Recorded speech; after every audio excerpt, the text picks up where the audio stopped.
Narito na ang inyong hinihintay. Ang programang magpapakita ng di nakikita. Ang nakatago ay ilalabas niya. Yo!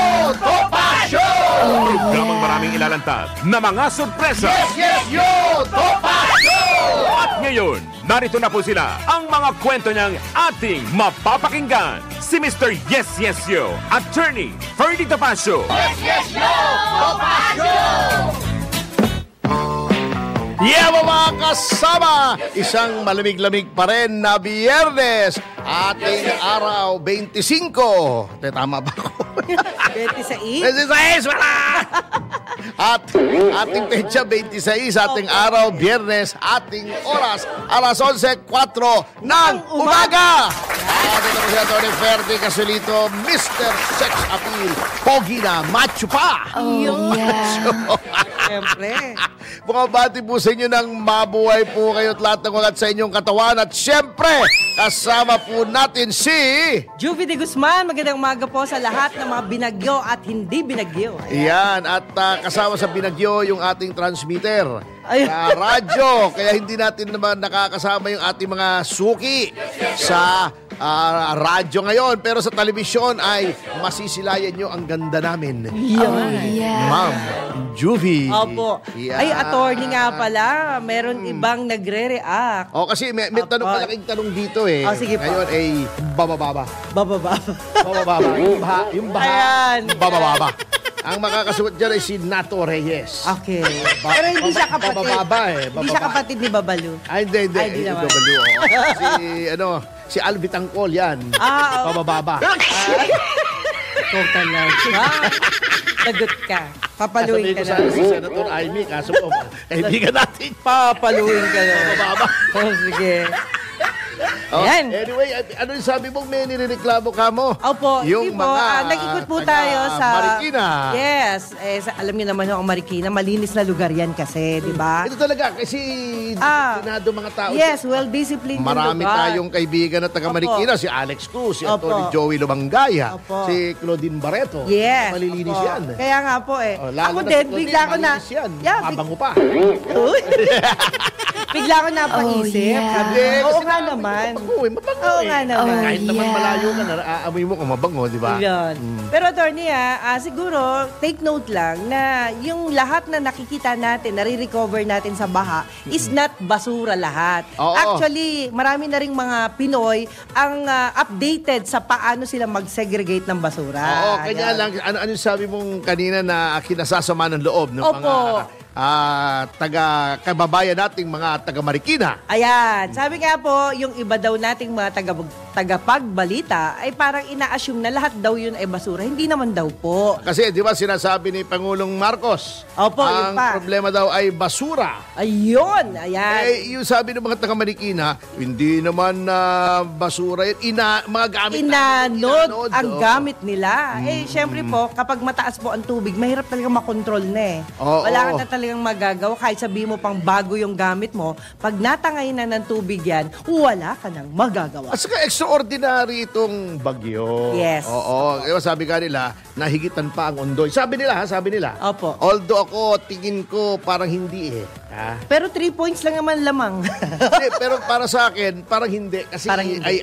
andoon ako nung Ondoy eh. Opo. Mas matagal ang ulan nung Ondoy. Ay, opo. Linggo mahigit yun. Tingin ko tingin ko lang naman, opinion ko lang ito huwag kayo magagalit. Tingin ko sinasabi lang nila, mas malala to sa Ondoy para ma-justify kung bakit yung 5,500 na flood control ay hindi Hindi ba gumana? Hindi Ikaw nagtanong eh. Sabi nga naman, itong si kaibigan natin, si JJ, Opo.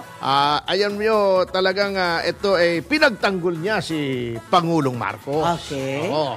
Kahit siya DDS. Sabi niya, kayo naman nagbigay na nga ng flood control project. Gusto nyo pa effective. Masyado naman kayong demand. Grabe naman. Naglagay na nga ng flood control. Opo. Oo. Pero yung- gusto nyo pa humupa baha. Ayan. So, naman kayo. Pero attorney, yung flood control na yan sa buong Pilipinas, NCR ang pinaka-damage ngayon, di ba? Hindi, kaya nga, I'm sure naman na ang DPWH hindi naman ganun ka-inexperience. Opo. Siyempre, ang priority niyan kung saan madalas bumaha historically. Yes. O hindi lang naman Metro Manila, doon sa Cagayan, di ba? Opo. Bumabaha. O, eto nga, may komento nga din Sige po.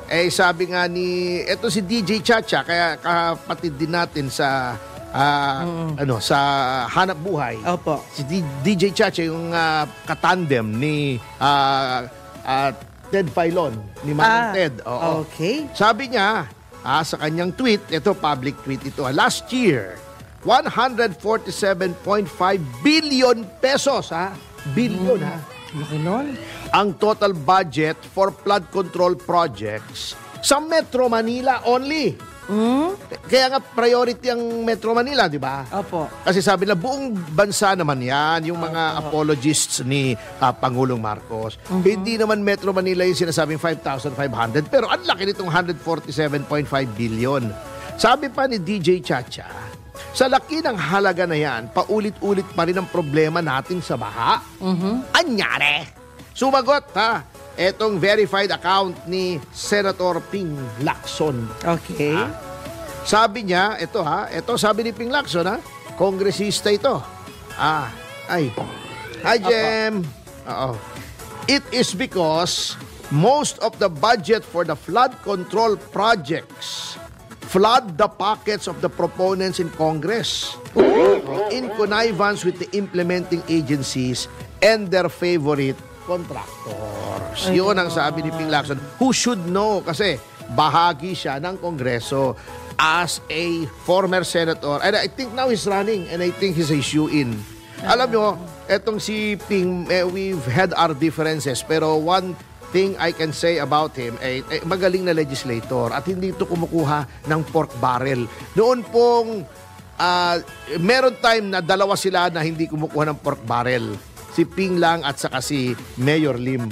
Opo. Ng Maynila, nung naging senador kasi si Mayor Lim for 3 years and then he resigned, I think in 2007 to run for Mayor of Manila and he won. That's why he had to resign as senator. So silang dalawa lang ang hindi kumukuha ng pork barrel. So okay naman at ang maalam ito at I am happy na ma-re-elect siya sa Senate. Wow. At saka staunch anti-communist din ito. Opo. Kaya nang gusto ko sa kanya.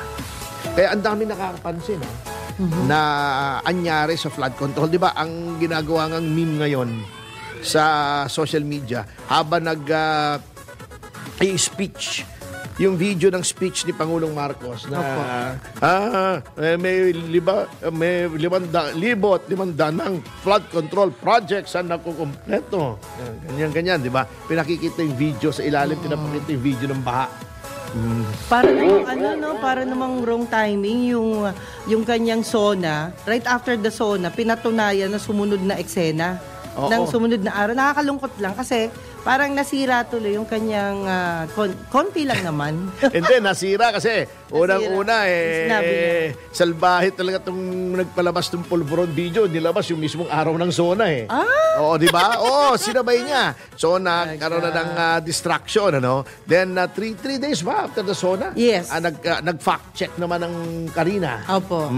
Yun naman, yung flood control. And then, ito, talagang mabigat ang social media, lahat ng sabihin mo ay recorded. Di ba sabi din, ipinakita rin daw, di ba kasi sinasabi daw ni Pangulong Marcos, sinisisi yung basura. Kaya yung ibang kasama siguro natin, ang nire-report lagi, basura, para to bolster yung sinasabi ni Pangulong Marcos na basura daw ang reason kung ba't yung 5,500 na flood control projects niya hindi gumana. Sabi naman niya, meron daw sinabi sa SONA at talagang mas magaling mag-fact check ang mga citizens, ang mga netizens kasi unbiased yan Opo. Yung yung 5 months daw na nagkaroon siya ng proyekto naman na i-clear ang basura. 40,000 tonelada na daw ng basura natanggal. Ayun na. So saan ang galing yung basura? Ayun. Ibig sabihin yung pagpapaliwanag na yun ang basura. Medyo nakapangit lang. Bago ang ginagawa nila para mapagtakpan ang malagi nilang pinupukpok, ba't daw wala si Vice President Sara Duterte. Bakit daw nasa Germany? Matagal na plano naman. Anyway, notwithstanding that, notwithstanding the fact na umalis nga si VP Sara, bakit siya ba yung gumawa ng bagyo? Siya Tsaka nagpaalam siya before the typhoon. Ang typhoon, unpredictable yan. Tsaka before the SONA, nagpaalam na siya. Siya ba yung reason kung bakit palpak yung 5,500 flood control projects? Hindi naman eh. And then, by remote control, nagbibigay naman siya ng relief goods as the government is also doing. Okay naman, maayos naman yung gobyerno through Secretary Rex Gatchalian, yung DSWD. Opo. Nakakapag-mobilize naman. Pero sana, wag na tayo magpalusot kasi. Kasi talagang grabing kahiya nang nangyari eh. Kasasabi lang sa SONA, 5,500 flood control projects. So, Pero attorney, makakatulong kayo kasi galing po kayo ng Japan. Ako rin po galing ng Japan. Yung sistema ng pag-aano nila ng basura, bakit di natin gayahin yun? Hindi ko alam kung ano sistema nila eh. Sa Japan? Alam mo sa Japan, yung mga, di ba tayo may mga kanal? Opo. Na yaki, di ba? Opo. Yung pag minsan, ano ba yan? May kanal yan, di ba? Sa Japan, hindi mo pwedeng sabihing amoy kanal. Yes. Di ba? Walang ganun. Kasi sa Kyoto, yung kanal doon may isda, koi. Nabubuhay? Nabubuhay. Yun. Sa sobrang kanal, hindi fish malinis, pond. Malinis. Hindi fish pond. Irrigation canal po yun. Pag umuulan yun, ay yun ang doon dumadaloy palabas ng river. Kasi yung Kyoto, yung gitna ng Kyoto, may malaking river yun sa tabi. Opo. Bago marami mga establishments doon, yung mga restaurant. Bago may mga cherry blossoms. Yeah. Pagka sakura. At nandun ka sa Kyoto, naglalakad ka rin sa gitna. Doon sa may river. May river. Bago nilagyan nila ng ilaw yung mga sakura. Ang ganda! Pag yung river, may isda. Ayun. Buhay ang isda. Malinis. Malinis. Alos pwede ka na nga yatang uminom dun eh. Opo. Oo. Pero attorney, siguro maganda ang baguhin sa batas natin ha. Sa tingin ko lang po, ang assessment ko, yung magnanakaw, kagaya ng mga nagnanakaw ng bakal sa kalsada, yung mga gano'n. Ayun nga, yun ang problema. Kasi yan ang magiging problema talaga, sir. Alam mo, dito lang ako nakakita ng mga tao sa Pilipinas. Ito, hindi na kasalanan ng gobyerno ito. Ano na to yung defecto na. It's a defect in the race sa lahi natin. Opo. Alam mo, dito lang ako nakakakita ng yung manhole ay ninanakaw. Yun nga eh. Ang nangyayari tuloy, binibenta kasi bakal. Yun nga Hindi po. na nila naisip yung consequences doon sa kapwa nila na baka mahulog doon, di ba? Lalo na kung batang paslito, patay yun. Yes. Pagka nahulog yung bata, shoot na shoot yun doon. Opo. Di ba, kung matanda, baka hindi pa lumusot, baka ganun pa, di ba? Pag bata, hindi mo na makikita, kawawa naman yung magulang. Ang nangyayari tuloy, ang nagiging takip ng manhole natin para walang economic value, simento. Yes. Yang hirap tanggalin noon eh. Oo, saka paano mo lalagyan ng rehas-rehas yung simento? Di ba? Opo. Alam mo sa Europa, yung mga kuha nila, may pecha pa eh. Yung mga manhole cover nila, may design. Talaga. May disenyo. May disenyo. Artful. Bago nakalagay 1901, 1902, nandun pa. Bakal naman yun eh. Parang frame, di ba ang dati? Oo, ang ganda. Walang nagnanakaw.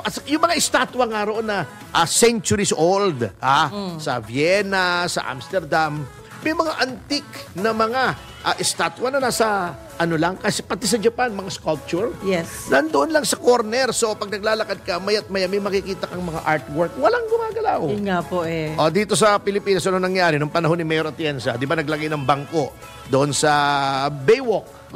Di ba? Para yung mga wala pang reclamation noon para yung mga tao, pagka nagbabaybay doon, napagod, uupo, titingnan yung sunset. Yes. Parang sa ibang bansa. Anong ginawa? Di ba may isang grupo may truck pa, nakalagay City of Manila, may uniforme pa, t-shirt. Opo. Dumaan doon, pinagkukuha kasi hindi nakatornilyo Pinagkukuha, di walang sumita. Akala nila kinukuha ng City of Manila. Yun. Opo. Right under the very noses of the authorities, ninakaw yung mga bangko. Yun nga. Napakasamang ugali niyan. Yun nga po masakit, attorney. Kasi kung tayo may mahigpit na batas para dyan sa mga magnanakaw na yan, siguro gaganda ang Pilipinas ng tuloy-tuloy. Kasi hindi nga, wala nga planning. Katulad yung Manila Bay. Alam mo, there was a time, naabutan ko pa, at kinikwento sa akin ng tatay ko. hindi pa ang premier na residential area ay ang Forbes Park, Dasmariñas, Yes. Manila Bay. Yeah. Kasi hanggang ngayon, in every country na napuntahan ko, Australia, sa Europe, sa Germany, sa San Sebastian. San Sebastian is Spain. Ano? Sa ano ba yung isa? Greece. Sebastian. Pa? Hindi, meron pang isa ay yung Barcelona, etc. Spain. Basta marami na ako napuntahang countries. Ang pinakamahal na real estate ay yung tabing dagat dahil may view ka ng dagat, may view ka ng sunset, at yung may hangin, magandang tingnan, diba, dagat. Kaya sabi ng tatay ko, at naabutan ko pa, Opo. yung Manila Bay, tuwan-tuwa ko nung bata ko, nung dumadaan ako dyan, ang lalaki ng mga mansyon. Yeah. Tinuturo niya, yan, mansyon ng mga Lopez yan. Yan. Mansyon ng mga Sobel de Ayala yan. Wala na ngayon, naging building na lahat. Opo. Oo. Pero talagang ang premier residential area ay Manila Bay, na wala na lahat kasi pumasok na rito sa Forbes Park. Ayoko tumira sa subdivision as much as possible. If given a choice, subdivision or tabing dagat. Sa tabing dagat ako. Oo. Lalo na kung may pera na rin lamang ako. Hanggang ngayon, in fact, yung napuntahan ko sa Gold Coast sa Australia, Opo. ang mamahal ng real estate, alam mo, sa tabi ng river. Kasi yung mga mayayaman doon, meron silang private na pier, nakadock yung mga yate nila roon. Ayun. Kasi, pagka inandar mo konti, nasa dagat na yung yate. Yung sa Gold Coast, yung premier residential district nila ron. Grabe payabangan. Payabangan yung mga residente ron. Lahat. As in lahat, din yung mga mayayaman sa Gold Coast. Every house there, may yate, may chopper. Ayun. Nakaparada sa garahe. Ganda na. May yate, may chopper. Kasi nga yung papuntang dagat. Opo. Ganon din. Kaya nga ang Manila Yacht Club nariyan. Sa Hong Kong. Yes. Pagka sinabi mong tabing dagat yung bahay mo, sikat ka. Mahal yung real estate. Ayun. O, seaside. Oo. Ganda na ngayon. Dito, ang anong ginawa sa... Noon nga panahon ng Kastila, wala pa yung Roas Boulevard na dating DB Boulevard. Reclaimed yan Pero okay lang kasi hindi naman malaking reclamation. Opo. Ang kalye dyan yung service road. Ang tawag daw doon, sabi ng tatay ko, yung Malecon.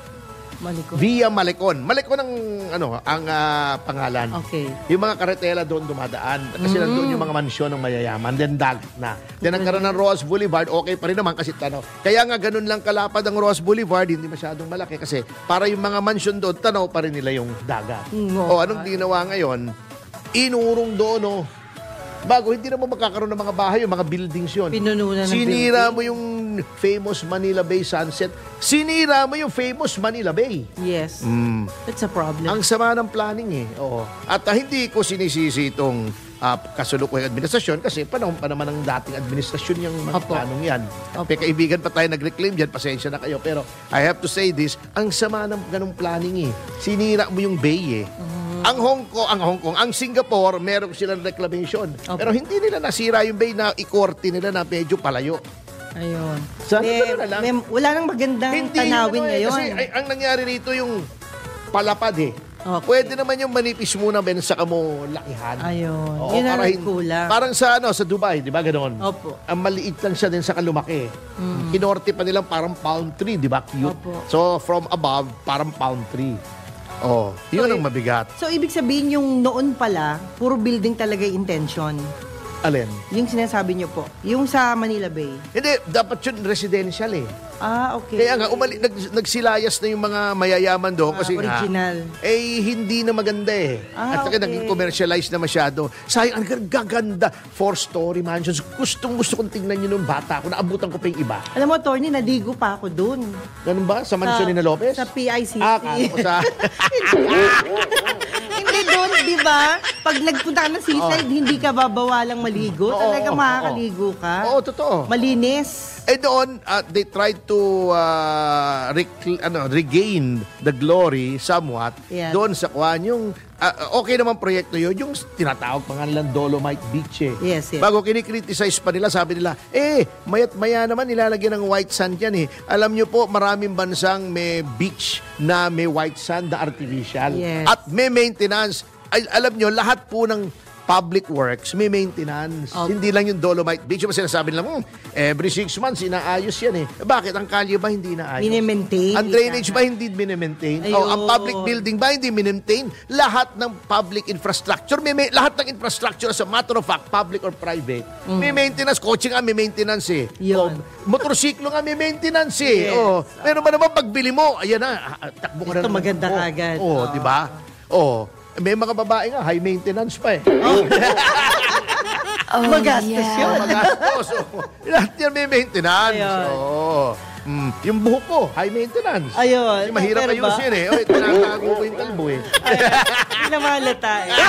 Pero hindi na pag-uusapan natin. Kasi nga, hindi naman lahat ng mga sinasabi niyang mga negatibo nakakatulong. So, supposedly, dapat isipin natin ano yung makakabuti dun sa mga bagay na nakikita nating negatibo. Tignan nyo muna, lalo na yung sa Marikina. Siyempre, sasama nga naman ang loob mo. Parang sinabi yung mga taga Basura Marikina. sila. Pagka nagalit sa inyo, sige kayo, sasapatusin kayo dyan. Marikina yan eh. Well, actually, natutuwa po ako kasi may nag-react. Kasi the point there, sila po ang pinakamalinis na lungsod sa Napakalinis ng Marikina. I can attest to that. Yes.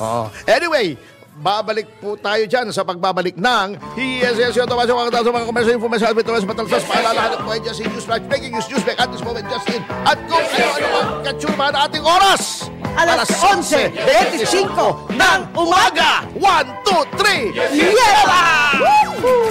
Yes, yo! Topacio! Si Mr. Yes, Yo, Attorney Ferdy Topacio. Yes, yo! Topacio! Yeah, mga kasama, nagbabalik ang Yes, Yo Topacio sa oras alas 11:34 ng umaga. Attorney Ferdy Gasolito, Mr. Sex Appeal, Pogi na macho pa. Ang macho kasama si... Juvie de Guzman, magandang umagang muli. At siyempre po sa ating pagbabalik ay narito tayo sa ating paboritong bahagi na Pinamagato. Makita mo ang tweet mo! Makita mo ang tweet mo! Makita mo ang tweet mo! Pakita mo tweet mo, uy! Alright, ladies first. Yes, pagbati po pinapaabot natin sa mga friendship natin, lalong-lalo na kay MJ, Doc MJ Evangelista at kay Boss MB Evangelista, syempre. At salamat po pala kay Boss Edgard at kay Attorney Macnil Rante, kay Larmaine, kay Ma'am Larmaine, meron tayong mga niluluto pa, sir. Ayan. At hindi lang po yan, pasasalamat na rin. Makawian. Hindi naman siguro, okay. no? At of course, salamat po dito sa mga binabati natin. Yung happy anniversary po sa buong Iglesia ni Cristo. Ay, oo. 110 years. 110 sa mga kapatid. Yes, Happy sa mga anniversary. kapatid. Opo. Mga tol, And mga sis. yes. At ngayon po, ang araw na ito, bukas mag-start na alas 2 ng madaling araw, grand opening ng Paris Olympic. Ayun. Yung mga mga atleta natin na Pinoy. Congratulations po. At ngayon pa lang binabati na namin kayo. Mula sa Yes, Topacio. At happy birthday din po kay Miss Sofia Watson. Yan. Sa lahat ng celebrant. Babae. Sige. Opo. Sino pang At salamat paredes din mo? po. Yes, kay Larry Spike Ariate, salamat po. Kay Tisay Padlan, salamat sa inyo. At salamat din sa mga grupo natin sa Citizens Crime Watch, lalong-lalo na kay Sir Jigs Magpantay. Si Jigs, yes, of course. Ba't natin hindi nagiging si Jigs dito? Dapat imbitahin na natin. Yeah, nagpapalakas Wish you well. Kasi alam nyo, pag hindi na nag-exercise, humihina. Kaya nagpalakas siya. Kulang lang yan sa kwan. sa araw kasi kulimlim. Iba na sa isip ko. Sige sir. Sorry. Ang Malamig ating kasi. mga Twitter ranters for today ay si Rusher Delao, Bisayang Ilocano. Yan, si Aki Japoktin all the way from Taipei, Taiwan. Vic ng Bustos. Siyempre, narito rin si Jerry Concepcion, si Mamita Ses, si Nick Nock, si Tedax.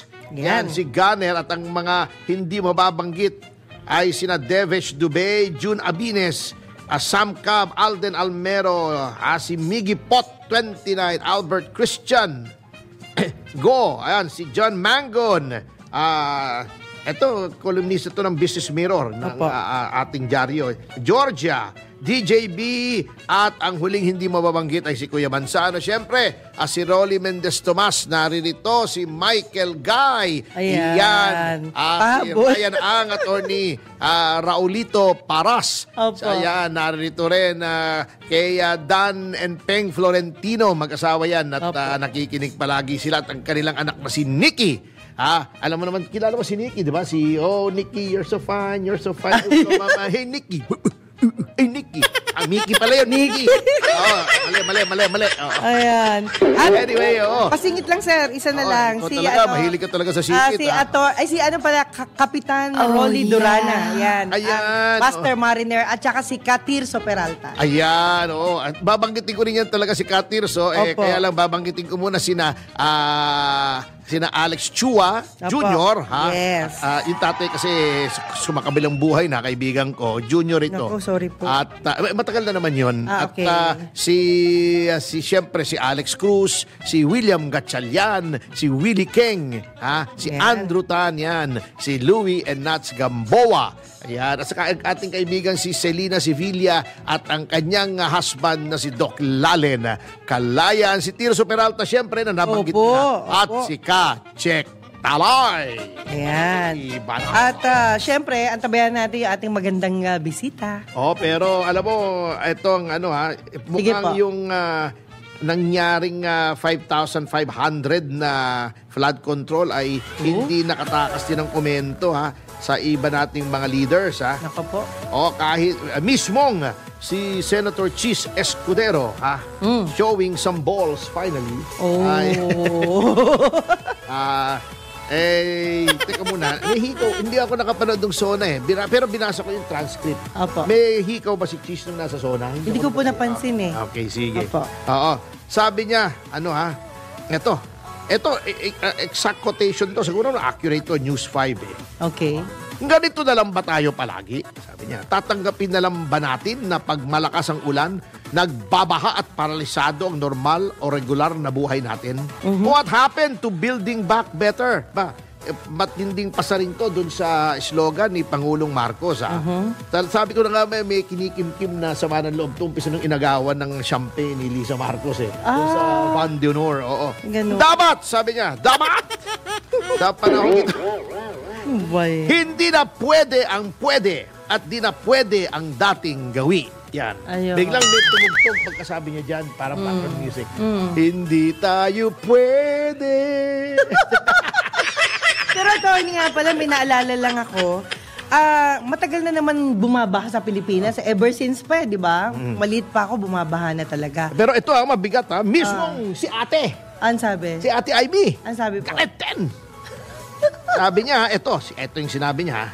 Itong flood control. Yan. Sabi niya. Kakaumpisa lamang ng ating rainy season. Nasa Hulyo pa lang tayo. Kinagalitan si Baby Bongbong. Atay. Si Bunso, kinagalitan. Hindi yata si Bunso. Hindi, si Irene. Si Irene. Si Irene ang bunso. Bunsong lalaki. Kaisa-isang lalaki. Isa lang. Si Baby Bonget. Si Bonget. Ganito na ang kalagayan natin. Isa pa, medyo nakakapitkon kasi sa totoo lang, hindi naman nagkulang ang Congress at Senado sa pagbibigay ng pera para sa flood control. Ito ang sabi ni Manang Amy. Kung tutusin, 450 million. Ay, ang laki. Sabi niya, ito halos 1.4 billion a day. Talaga niya. Ang flood control budget, kung isusuma total mo lahat ng agencies mula sa DPWH, pababa. Sana hindi nila niya ginamit yung word na pababa. Asa na punta yung pera? Sabi ni Manang Amy. Yun ang tanong. Yung tanong. Okay. That is the question. Anyari. Pero Atty, anyari. May nagsasuggest pa po. Di ba lagi na lang tayong bumabaha, laging may bagyo, laging may kalamidad. Bakit hindi daw gumawa ng permanenteng evacuation center ang bawat lungsod? Di ba sabi ni Pangulong Marcos permanente na meron daw ng mga evacuation center? Nasaan po? Ewan ko. Sabi niya Hindi ka naniniwala sa Pangulo. Sir, Kung talaga, talaga, napakasama oh. ng loob. Hindi po. Sinasabi ng Pangulo, hindi mo sinabi nga niya, may flood control. Hindi, ano lang. Hindi naman niya sinabi, gagana eh. Ay, Sinabi ganun lang niya, ba may yun? flood control. Okay Hindi po. niya sinasabing effective na flood control. May flood control. Ay, ko naman. Oh, di ba? Hindi, Yan ang sinasabi ko kasi ginagalit natin ng China. Ay. Oo, alam mo kung bakit? Ano, tinatanong niyo, anong koneksyon? Opo. Mahina nga flood control natin. Oh, bago gagalitin mo China. Ilan bang ang mga Chinese? 1.4 billion. Oh, umihi lang yan sabay-sabay. Flooded na naman ng Pilipinas eh. Pero binigay na natin. Umihi lang sa sa dagat yung mga yan sabay-sabay 1.4 billion na tao. Oh, pero attorney. Hindi lang flooded, mapanghi pa yung flood. Oh. Pero attorney, hindi naman tayo nagmamagaling. Pero gusto lang po natin na makapagbigay din ng tulong sa ating gobyerno. Dahil wala naman tayong magagawa talaga. Ang gawin na lang natin, siguro yung mga budget na inuukol para dun sa mga proyektong yan, dapat gawin talaga. Ginawa ho ba? Sabi nga ni Ping ba't ka naman hindi ba naniniwala kay Ping? Oh. Pinangakuan ka na? Sinabi nga niya na ang yun daw flood control ang napa-flood yung mga bulsa. Napa-flood ng pera yung bulsa ng mga kongresista. Naku po. Patunayan. Traktor, kamote. Hindi, kailangan gawin nila yan. Ang laki. Ito pang Nakakaya BGC. Ang BGC hindi nagpa-flood kasi yung, di ba, private yun, Opo. privatize. Opo. Ginaya pala nila yung sa Japan, yung sa Grabe yung pwede kang tumayo sa loob ng daluyan ng tubig. O ano tawag doon, hindi naman ako ininyero. Sa Japan nga, yun nga sinasabi ko kay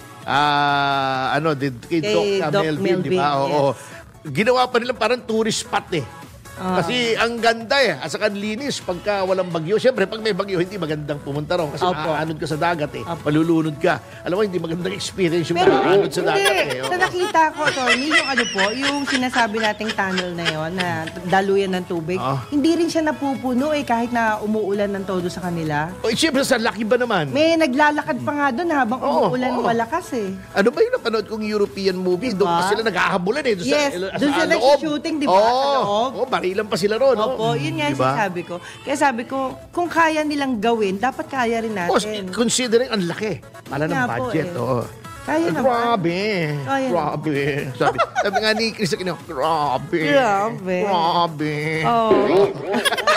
Pero attorney, nangako ka. Papatugtugin mo ba yung kanta mo? Original? Wag ngayon. Wag ngayon. Hindi, Okay. kakantahin ko pagka wala akong magawa sa buhay ko.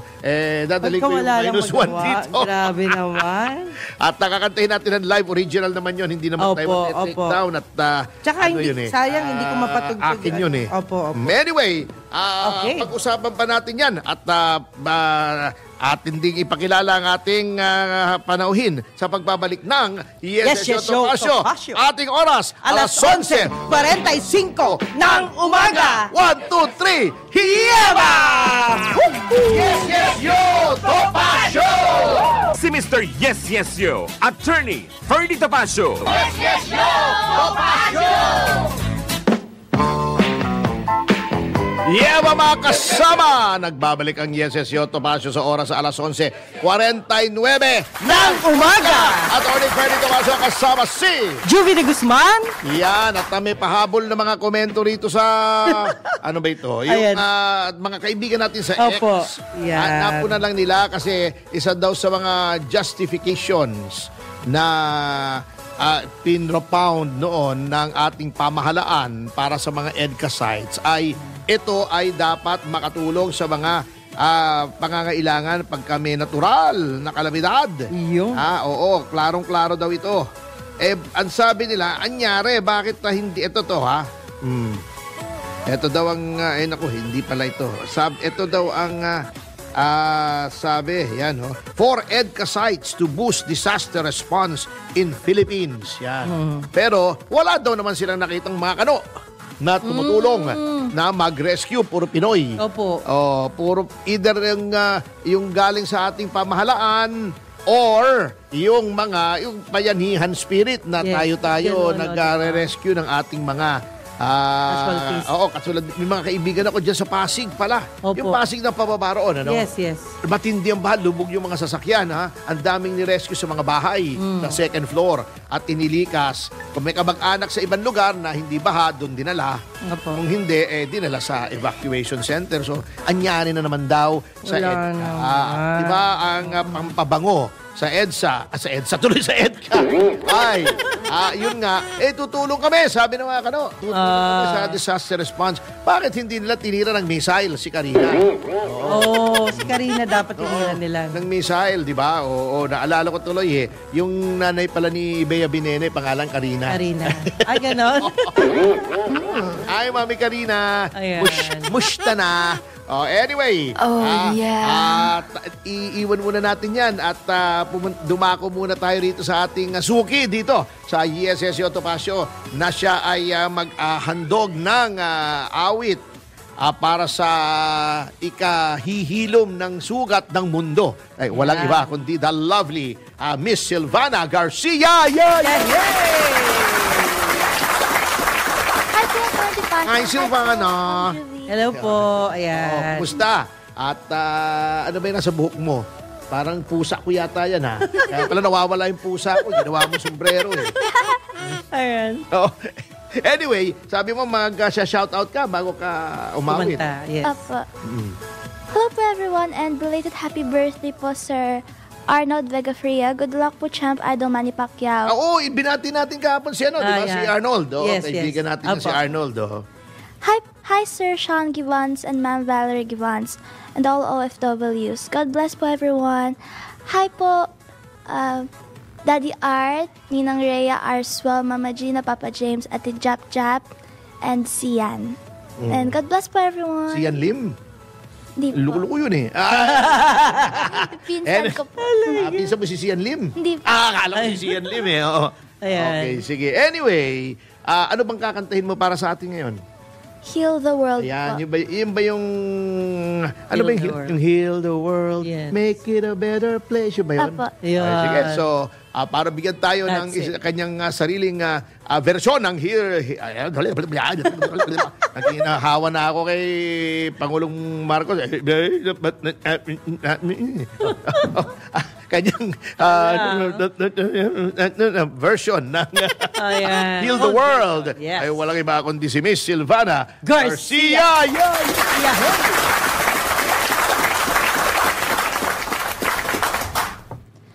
There's a place in your heart, and I know that it is love. And this place could be much brighter than tomorrow. And if you really try, you'll find there's no need to cry. In this place, you'll feel there's no hurt or sorrow. There are ways to get there if you care enough for the living. So make a little space to make a better place. Heal the world, make it a better place for you and for me and the entire human race. There are people dying. If you care enough for the living, make a better place for you and for me. If you want to know why, there's a love that cannot lie. Love is strong, it only cares for joyful giving. If we try, we shall see. In this bliss we cannot feel. Fear or dread, we stop existing and start living. Then it feels that always love's enough for us growing. Make a better world, so make a better place. Heal the world, make it a better place for you and for me and the entire human race. There are people dying. If you care enough for the living, make a better place for you and for me. And the dream of work conceived in will reveal a joyful face. and the world we once believed in will shine again in grace. Then why do we keep strangling life on this earth, crucify its soul? Though it's pain to see this world is heavenly, be God's cloud. We could fly so high, let our spirits never die. In my heart, I feel you are all my brothers. Create a world with no fear, together we'll cry happy tears. See the nations turn their swords into plowshares. We could really get there if we care enough for the living. So make a little space to make a better place. Heal the world, make it a better place for you and for me and the entire human race. There are people dying. If we care enough for the living, make a better place for you and for me. Heal the world, make it a better place for you and for me and the entire human race. There are people dying. If we care enough for the living, make a better place for you and for me. Heal the world, make it a better place for you and for me and the entire human race. There are people dying. If we care enough for the living, make a better place for you and for me. There are people dying. If we care enough for the living, make a better place for you and for me. Thank you so much, Miss Silvana Garcia. Nag-improve na. Naiintindihan ng masyado yung mga words ng lyrics. Keep it up. Di ba yun ang dating puna ko sa'yo? Hindi maintindihan yung words. Wordings. Ngayon, okay na eh. Sa may workshop mo, ano ba yung singing workshop ba yun? Ano po? Acting. Acting. O martial Theater. arts. Iba. Hindi naman Theater po. Martial arts. okay. Anyway, Okay. maraming salamat. Diyan po, bago tayo magtapos with Miss Silvana Garcia, ay bigyan pugay po natin ang lahat ng mga taong nasa likuran ng tagumpay, hindi laban ng GSS Yoto Pasyong, kundi Wag grabe. lahat ng programa Yan. dito sa Aliw TV 23 at ang sana magbalik na agad na DWIC 882. Pero wag po kayong aalis sapagkat ang susunod na programa nating Balitang Bayan ay kasama natin si Bossing Drew Nasino. Umpisahan na natin ang Okay. pinagkakautangan ng loob. Yes, maraming salamat po sa ating news director, Judith Estrada Larino. Ating desk editor si Boss Drew Nasino. Tech engineers natin, Winner Contihino, Jenny Rico Hermanguso at si Kent Saleh. Ang ating broadcast IT si JV Dominguez. Prompter natin, Neil Joy Abella. Ang ating mga manunulat si Jen Patrolia, Kaya Ludivico at si Laika Cuevas. At thank you so much kay Jacqueline Santos. Yes, oo, nanatawag ko na namang Jem. Jacqueline, ano ba yan? Ba't mag-Jem ako ng Jem? Ayun. Anyway, Balitang Bayan na po with Bossing Drew Nasino. Ay, on air na pala tayo sa radyo. Ayahoy! Mabuhay! Yan. Alien! Oh. Karina, huwag ka nang bumalik. At ko po si Atty. Ferdy Gasolito, Mr. Sex Appeal Topacio. At ako rin si Juvie de Guzman. Kami po ay nag-iiwan ng mga katagang susupil sa inyong pagnanasa. Hikitil sa inyong kasalanan. At titimo sa inyong kaisipan na huwag Makikipin! 1, 2, 3, sama mo kami! 1, 2, 3, hiyawa! Ang oras, alas 12. Eksakto ng tanghali! Si Mr. Yes Yes Yo, Attorney Ferdy Topacio. Yes, yes, yo! Topacio!